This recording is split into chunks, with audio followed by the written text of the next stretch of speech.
네, 우리 시간 함께 찬송가 342장, 너 시험을 당해 함께 찬양하시겠습니다.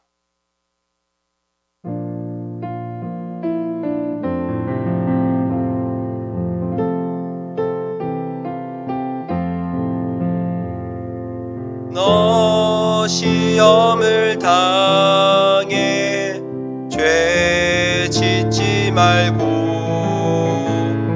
너 용기를 다해 못 물리치라. 너 시험을 이겨 새 힘을 얻고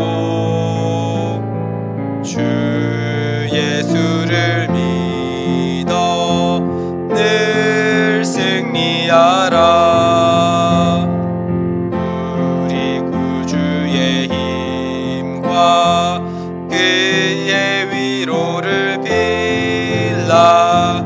주님 내 편에 서서 항상 도우시리.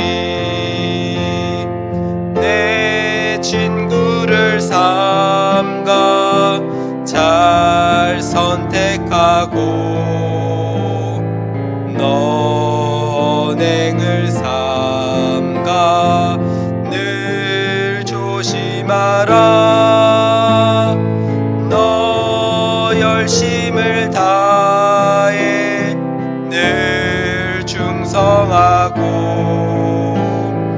온 정성을 다해 주 봉사하라. 우리 구주의 힘과 그의 위로를 빌라. 주님 내 편에 서서 항상 도우시리. 잘 이기는 자는 상 받으리니 너 낙심치 말고 늘 전진하라. 내 구세주 예수 힘 주시리니 주 예수를 믿어 늘 승리하라. 우리 구주의 힘과 그의 위로를 빌라. 주님 내 편에 서서 항상 도우시리. 아멘. 기도하겠습니다. 은혜로우신 하나님, 오늘도 이 새벽에 함께 주님을 바라보게 해주시니 감사합니다. 사모하는 마음으로 이 새벽에 동참하신 모든 성도님들의 가정에 복을 주시고 오늘도 하나님을 찾는 자들만이 찾을 수 있는 생명의 은혜를 부어 주옵소서. 오늘도 이 새벽 말씀 속에서 하나님의 마음을 깨닫게 하시고 오늘 하루를 위한 음성을 듣게 하시고 기도의 문을 열어 주옵소서. 그래서 오늘 하루도 성령 충만하여 가슴 벅찬 인생, 열매가 넘치는 인생으로 살게 하여 주옵소서. 마음이 아픈 자들에게는 하나님의 위로가, 건강이 좋지 못한 분들에게는 하나님의 치유하심이 있게 하시고 코로나로 인해 많은 사업장과 자녀들이 어려운 상황이지만 선한 목자 되신 주님께서 우리 성도들을 가장 선한 길로 인도하여 주옵소서. 그래서 오늘 하루 눈을 감을 때에 모든 것이 하나님의 은혜임을 고백하며 하루를 마감하게 하옵소서. 이 모든 말씀 거룩하신 예수님의 이름으로 기도드렸습니다. 아멘. 우리 시간 함께 하나님 말씀 보겠습니다. 함께 보신 말씀 사도행전 4장 13절부터 22절까지 말씀입니다. 신약성경 192페이지에 있는 사도행전 말씀을 제가 봉독해 올리도록 하겠습니다. 그들이 베드로와 요한이 담대하게 말함을 보고 그들을 본래 학문 없는 범인으로 알았다가 이상히 여기며 또 전에 예수와 함께 있던 줄도 알고 또 병 나은 사람이 그들과 함께 서 있는 것을 보고 비난할 말이 없는지라 명하여 공회에서 나가라 하고 서로 의논하여 이르되 이 사람들을 어떻게 할까? 그들로 말미암아 유명한 표적이 나타난 것이 예루살렘에 사는 모든 사람에게 알려졌으니 우리도 부인할 수 없는지라. 이것이 민간에 더 퍼지지 못하게 그들을 위협하여 이후에는 이 이름으로 아무에게도 말하지 말게 하자 하고 그들을 불러 경고하여 도무지 예수의 이름으로 말하지 말고 가르치지도 말라 하니 베드로와 요한이 대답하여 이르되 하나님 앞에서 너의 말을 듣는 것이 하나님의 말씀을 듣는 것보다 옳은가 판단하라. 우리는 보고 들은 것을 말하지 아니할 수 없다 하니 관리들이 백성들 때문에 그들을 어떻게 처벌할지 방법을 찾지 못하고 다시 위협하여 놓아주었으니 이는 모든 사람이 그 된 일을 보고 하나님께 영광을 돌림이라. 이 표적으로 병 나은 사람은 40여 세나 되었더라. 아멘. 오늘도 이 새벽에 주님 앞에 나와 하나님을 예배하는 우리 모든 성도님들을 주님의 이름으로 환영하고 축복합니다. 예배 가운데 하나님의 뜻을 깨닫고 오늘 하루도 주님의 은혜 가운데 승리하는 삶을 살기를 주님의 이름으로 축원드립니다. 저는 이 시간 하나님의 말씀이 우리를 살립니다. 하나님의 말씀이 우리를 살립니다 라는 제목으로 함께 말씀을 나누도록 하겠습니다. 오늘 우리가 읽은 이 본문은 베드로와 요한이 산헤드린 공회 앞에 서서 대제사장들로부터 그들이 행했던 일에 대해서 질문을 받는 장면입니다. 그런데 이들이 하는 그 질문, 대제사장들이 베드로와 요한에게 하는 이 질문은 궁금해서 하는 질문이 아니라 사실은 그들을 처벌하기 위한 그런 질문이었습니다. 왜냐하면 베드로와 요한이 예수 그리스도 안에 부활이 있다는 그 가르침을 사람들에게 전하는 것이 싫었기 때문에 그렇습니다. 그래서 사도행전 4장 7절에서는 이렇게 이야기를 하죠. 너희가 무슨 권세와 누구의 이름으로 이 일을 행하느냐 이렇게 이야기합니다. 하지만 그들은 베드로와 요한을 사실은 처벌할 수가 없었습니다. 왜냐하면 대중들의 시선이 두려웠기 때문이죠. 그래서 오늘 본문 4장 21절에서는 이렇게 이야기합니다. 관리들이 백성들 때문에 그들을 어떻게 처벌할지 방법을 찾지 못하고 다시 위협하여 놓아주었으니 이는 모든 사람이 그 된 일을 보고 하나님께 영광을 돌림이라 이렇게 이야기합니다. 대제사장들이 대중들의 시선을 두려워했다라고 하는 것은 어떤 의미일까요? 그것은 바로 대중들도 그 당시 많은 사람들도 베드로와 요한의 그 가르침에 대해서 인정하고 그들의 편에 섰다는 것을 의미합니다. 어떻게 일이 가능했을까요? 사도행전 3장부터 보면요, 베드로와 요한은 많은 일들을 행했습니다. 가장 먼저 나면서부터 안진뱅이를 고치기도 했고요. 베드로는 솔로몬 행각에서 설교를 하기 시작했습니다. 그래서 사도행전 4장 4절을 보면 이 말씀을 들은 사람들 중에 믿는 사람의 숫자만 남자 5,000명이 넘었다라고 이야기를 합니다. 정리하면 하나님께서는 베드로와 요한이 그냥 말에서 끝나도록 했던 것이 아니라 하나님께서는 베드로와 요한을 통해 하나님의 역사, 하나님의 일하심, 그들이 선포했던 그 하나님의 말씀이 실제로 이루어질 수 있도록 하나님께서 그들을 통해 일을 하셨던 것입니다. 그래서 사도행전 4장 14절에서는 이렇게 이야기합니다. 또 병 나은 사람이 그들과 함께 서 있는 것을 보고 비난할 말이 없는지라. 이러한 하나님의 역사를 경험한 사람이 베드로와 요한과 함께 있었다라고 이야기를 합니다. 이 병 나은 사람이 함께 있었다라고 하는 것은 그만큼 확실한 증거가 또한 없었던 것이죠. 사실 우리가 잘 알다시피 이 베드로와 요한은 우리가 잘 알다시피 어부 출신입니다. 엄밀히 말하면 공부하는 거리가 먼 사람들이었죠. 그래서 오늘 본문에서 대제사장들은 이러한 베드로와 요한을 보면서 학문 없는 범인이라고 이야기를 하였습니다. 그리고 그들에게는 사람들을 가르칠 능력이 없다라고 하는 그런 편견을 가지고 있었습니다. 그럼에도 불구하고 5,000명이나 되는 사람들이 그들을 따라다니니까 이것을 이상하게 여겼던 것입니다. 그리고 4장 17절에서는 이러한 가르침이 더 퍼지지 못하게 위협을 하겠다라고 하는 그런 계획도 세우게 되죠. 그런데 여기서 말하는 이 위협이라고 하는 것은 단순히 말로 하는 경고를 의미하지 않습니다. 그것은 어떤 것이냐면 베드로와 요한에게 육체적인 피해를 입히는 것까지 포함한 그런 위협인 것입니다. 오늘날로 말하면 협박 같은 것이죠. 하지만 이런 상황 속에서도 베드로와 요한은 자신들의 믿음을 담대하게 드러내기 시작합니다. 물론 지금 이 시대에는 오늘 본문의 베드로와 요한처럼 어떤 우리의 육체적인 어떤 그런 핍박을 가하는 그런 일들은 사실은 아직은 일어나지 않습니다.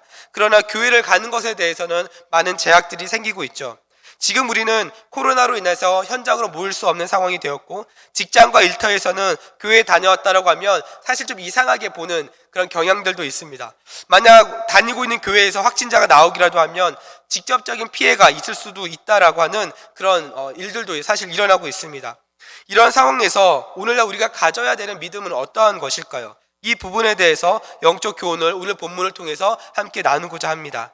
오늘 본문을 통해서 우리가 발견해야 되는 영적인 교훈은요, 바로 하나님의 말씀에 우리의 모든 삶의 우선순위를 두어야 된다는 것입니다. 앞서 설명드렸던 것처럼 사내들인 공회의 사람들은 베드로와 요한을 협박을 했습니다. 하지만 베드로와 요한은 이렇게 반응을 합니다. 사도행전 4장 19절입니다. 이렇게 이야기합니다. 베드로와 요한이 대답하여 이르되 하나님 앞에서 너의 말을 듣는 것이 하나님의 말씀을 듣는 것보다 옳은가 판단하라. 여러분, 이 말의 의미가 무엇이겠습니까? 당신들이 우리에게 어떤 폭력을 가하든지, 당신이 우리를 어떻게 협박하든지 간에 우리는 하나님의 말씀에 순종하기로 결단하겠다라고 이야기를 하는 것입니다. 하나님 말씀에 순종하는 우리를 막을 수 없다라고 이야기를 하는 것입니다. 여러분, 어떻게 이런 고백이 나올 수 있었을까요?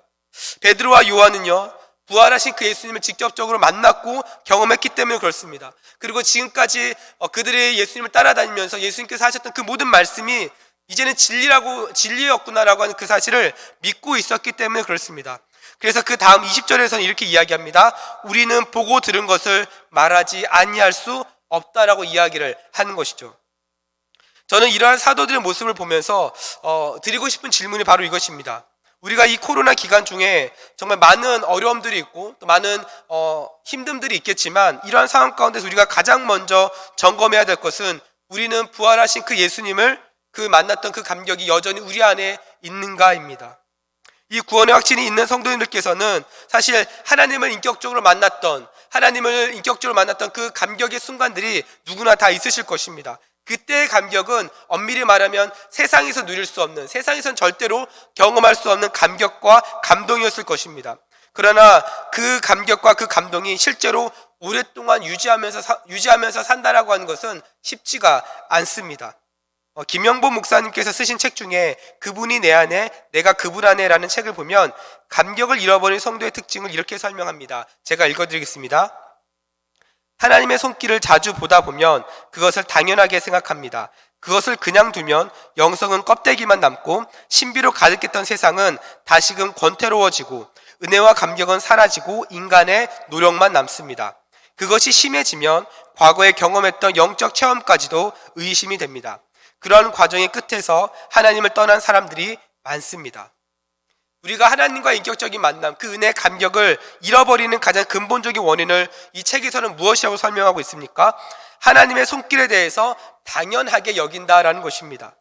이것은 사실 인간관계 안에서도 마찬가지 아니겠습니까? 여러분이 사람들을 만나는데, 여러분이 한두 번 잘해줬는데 그 사람이 그것을 너무나도 당연하게 받아들이면 사실 굉장히 좀 기분이 그렇게 좋지만은 않은 것이 사실입니다.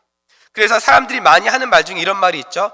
계속해서 잘해주면 그것이 권리인 줄 안다라는 것입니다. 여러분 주변에도 아마 그런 사람들이 있을 수 있습니다. 저는 이러한 관계를 사실은 부모와 자식 간의 관계 안에서도 일어날 수 있는 모습이라고 생각이 들었습니다. 모든 자식들이 그런 것은 아니겠지만 많은 자녀들은요, 부모님의 사랑에 대해서 당연하게 생각합니다. 부모님으로부터 받는 것이 당연하고 내가 자식이니까 그럴 권리가 있다라고 생각하는 경우들이 있습니다. 그런데 신방을 다니다 보면요, 부모님들의 입장은 다릅니다. 부모님들의 관심과 부모님들의 마음은 항상 자녀들에게 향해 있습니다. 주어도 더 주고 싶은 것, 그것을 당연하게 여기는 것이 아니라 정말 어떤 상황 가운데서도 어떻게 하면 더 줄 수 있을까를 고민하는 것이죠. 오늘 본문에서는 사실 유대인들이 등장을 하지만 이 유대인들은요, 자신들이 구원을 받을 것이라고 하는 당연한 믿음을 가지고 있었습니다. 당연한 생각을 가지고 있었습니다. 왜냐하면 자신들은 선택받은 민족이라고 하는 그런 자부심이 있었기 때문이죠. 그래서 이방인들과 할례받지 못한 사람들은 성전에 들어가지도 못하게 했습니다. 왜냐하면 그들이 들어가면 성전이 더럽혀진다라고 생각했기 때문이죠. 자신들은 또한 더 많이 공부했고 말씀 또한 베드로와 요한보다 더 많이 알고 있을 거라고 생각을 했습니다. 그런데 여러분, 그들은 하나님의 말씀을 알고 있어도 하나님의 말씀을 최우선순위에 두지 않았습니다. 그래서 그들은 하나님의 말씀보다 사람들의 시선을 더 많이 신경을 쓰기 시작했던 것이죠. 이러한 그들의 안일한 생각과 편견이 오히려 부활하신 예수님을 보지 못하게 만들었습니다. 믿지 못하게 만들었습니다. 그래서 이들은 결국 제사장이라고 하는 직분도 갖고 있고 실질적으로 말씀도 많이 알고 있었지만 하나님께 영광을 돌리는 삶을 살지는 못했던 것이죠. 그 결과 그 사내들인 공회 임원들은 하나님의 표적을 보고도 믿지 못했습니다. 베드로와 요한과 함께 있었던 그 고침받은 사람이 함께 있었음에도 불구하고 그들은 믿지 못했습니다. 또한 최소 5,000명이나 되는 사람들이 부활하신 예수님을 경험했고 말씀과 가르침을 받았음에도 불구하고 말씀을 잘 알고 있다라고 이야기하는 그 공회의 의원들은 영적인 맹인으로 살았던 것입니다. 그래서 우리가 정말 스스로 우리 또한 하나님을 잘 믿고 있는 성도라고 우리가 믿고 있다고 한다면 가장 중요한 본질은 하나님의 말씀을 내 삶의 첫 번째 우선순위로 삼고 그 감격 가운데 살아가는 것입니다. 그리고 또한 그 하나님 앞에 순종하려고 하는 그 자세를 잃어버리면 안 되는 것이죠. 왜냐하면 하나님의 역사는 우리의 삶을 믿음으로 살겠다고 하는, 우리의 삶을 하나님의 말씀을 믿음으로 살겠다라고 하는 그 결단 위에서 세워지기 때문에 그렇습니다. 만약 우리가 하나님의 말씀을 들었고 은혜를 받았음에도 불구하고 그 안에 결단이 없다라고 한다면 하나님의 말씀의 우선순위가 뒤로 밀려나게 될 것입니다. 그렇게 되면 어떻습니까? 하나님의 역사 또한 우리가 계속해서 뒤로 밀려나게 되는 것이죠. 사랑하는 여러분, 이번 2021년도는 가장 먼저 하나님의 말씀에 대한 회복이 먼저 첫 번째 우선순위가 될 수 있기를 간절히 소망합니다. 2021년 새해가 되면서 많은 계획과 이루고 싶은 많은 일들이 있겠지만 그 무엇보다 하나님의 말씀에 대한 우선순위를 가장 1순위로 두고 그 다음에 하나님의 말씀에 순종하려고 하는 그러한 믿음의 생활이 있기를 간절히 소망합니다. 그러한 믿음의 결단 위에 하나님께서 역사하실 것입니다. 보지 못했던 것들이 보일 것이고 경험하지 못했던 것들을 경험하게 될 것이고 하나님께서 여러분 삶 가운데 개입하셔서 여러분의 삶을 통해서 일하실 것입니다. 어려울 때마다 길을 여시고 모든 막혀있는 상황들이 열리게 되는 그런 하나님의 역사가 말씀을 통해서 이루어지게 될 줄로 믿습니다. 이번 2021년도 우리 교회 표어가 너의 입을 크게 열라 아니겠습니까? 개인적으로 기도하며 소망하는 것은 여러분의 그 영적인 입을 크게 여시면서 믿음으로 결단하시고 여러분의 삶 가운데 하나님께서 어떻게 이 고난의 시기를 이겨내게 하시는지 분명하게 볼 수 있는 영적인 눈이 열릴 수 있기를 간절히 소망합니다. 그래서 오늘 본문에서 하나님을 만났던 많은 사람들처럼 오직 하나님께만 영광 돌리면서 나아갈 수 있는 저 여러분의 인생이 되기를 간절히 소망합니다. 우리 이 시간 함께 기도하며 나아가도록 하겠습니다.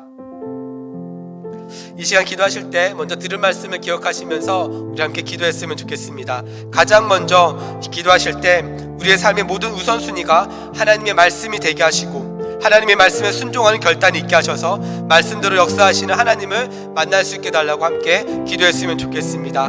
또한 우리 안에 구원의 감격을 회복시키시고 말씀을 통해 하나님을 만남으로 매일 하나님과 동행하는 삶이 될 수 있게 달라고 함께 기도하셨으면 좋겠습니다. 또한 우리 모든 사람들을 코로나로부터 지켜주시고 빠른 치료제가 개발되어 은혜의 일상이 회복되어지며 함께 모여 예배함이 얼마나 감사한 일인지 깨닫는 은혜가 있게 달라고 또 함께 기도해 주셨으면 좋겠습니다. 또한 우리 모든 성도들의 직장과 일터와 가정을 지켜주셔서 경제적 어려움으로부터 보호하여 주시고 이 코로나가 속히 지나가게 하사 모든 어려움들로부터 우리가 회복되어지는 2021년도가 될 수 있도록 함께 기도해 주셨으면 좋겠습니다. 또한 오늘 저녁에 있는 금요 기도회 가운데 은혜 부어주시고 예배하는 모든 성도들의 심령마다 말씀을 들을 때마다 찔림과 은혜의 결단일 수 있게 달라고 우리 시간 이런 기도 제목들 가지고 우리 함께 하나님 앞에 기도하며 나아가길 소망합니다. 이 시간 기도하실 때 주님 이름 한번 부르고 우리 합심으로 기도하며 나아가도록 하겠습니다.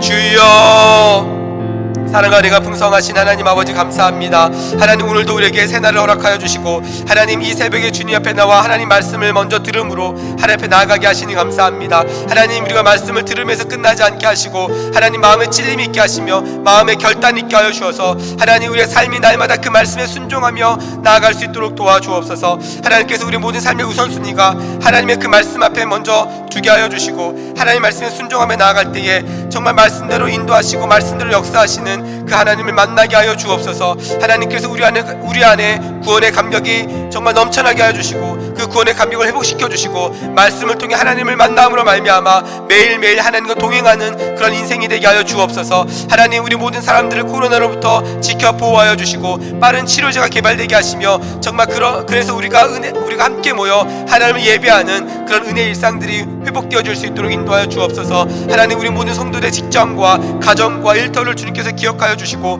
하나님, 모든 경제적인 어려움으로부터 보호하여 주시고 하나님, 이 코로나가 속히 지나가게 하사 하나님, 우리가 정말 일상을 회복하며 하나님과 동행하며 그 은혜를 함께 나눌 수 있는 그런 시간들이 넘쳐날 수 있도록 도와주옵소서. 하나님, 또한 오늘 금요 기도회가 있는 날입니다. 하나님, 모든 정말 그 예배 가운데 참여하는 우리 모든 성도님들의 삶의 자리를 거룩하게 구별하여 주시고 예배하는 모든 성도들의 그 심령마다 하나님 마음에 찔림 있게 하시고 은혜의 결단이 있게 하여 주옵소서.